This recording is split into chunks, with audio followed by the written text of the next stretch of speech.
আপনারা কি জানেন মাছ মাংস রান্নার চেয়ে সিম্পল এই সবজি রান্নাগুলো সব থেকে বেশি কঠিন। রান্না করতে পারলে সবজি মাছ মাংসের চেয়েও বেশি মজা হয়, আর রান্না যদি না করতে পারেন তাহলে এই সবজি কেউ মুখেও তুলবে না।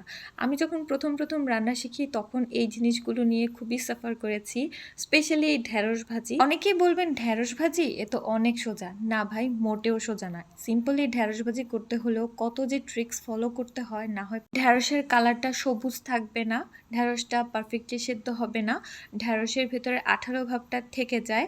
তাছাড়া হয় ঢ্যাঁড়স পুড়ে যাবে, না হয় ঢ্যাঁড়স সেদ্ধ হবে না। আবার অনেক সময় একদম গলে ভর্তাও হয়ে যায়, খেতেও মজা লাগে না। সো আজকে পারফেক্ট ঢ্যাঁড়স ভাজির কিছু টিপস আপনাদের সাথে শেয়ার করব। ঢ্যাঁড়স ভাজিও যে এত মজার হতে পারে এভাবে ভাজি না করলেও বুঝবেন না। তো প্রথমে ঢ্যাঁড়সগুলোকে আমি ভালো করে ধুয়ে তারপরে পানি ঝরিয়ে নিয়েছি। পানিটা কিন্তু মাস্ট ঝরিয়ে নিতে হবে।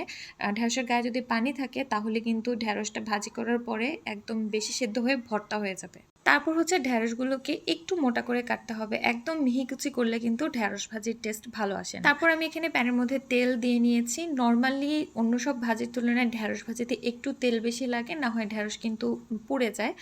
তারপরে পেঁয়াজ কুচি অ্যাড করে দিয়েছি।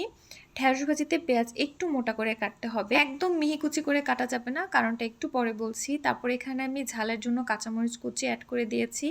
তারপরে স্বাদ মতো লবণ আর একটু হলুদের গুঁড়া অ্যাড করে দিয়েছিলাম। এই পর্যায়ে হলুদটা দিলে তরকারির কালারটা মানে ভাজির কালারটা সুন্দর আসবে। তারপর পেঁয়াজটা জাস্ট কয়েক সেকেন্ডের মতো ভেজে ঢ্যাঁড়সটা অ্যাড করে দিতে হবে।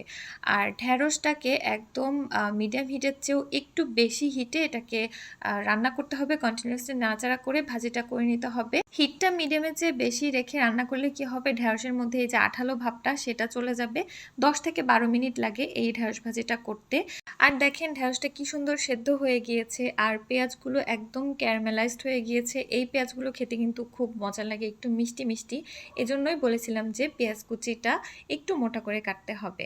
আর যদি মিডিয়াম হিটে এই রান্নাটা করা হয় তাহলে কিন্তু ঢ্যাঁড়সগুলো যে আঠালো ভাব সেটা যাবে না, আর খেতেও কিন্তু খুব একটা ভালো লাগবে না। প্লাস ঢ্যাঁড়সের সবুজ রংটাও আর সবুজ থাকবে না। যেহেতু হিটটা একটু হাই থাকে তাই পেঁয়াজ যদি মিহি কুচি করে ভাজিতে ইউজ করা হয় তাহলে হচ্ছে পেঁয়াজগুলো পুড়ে যাবে, তখন খেতে কিন্তু তিতা লাগবে।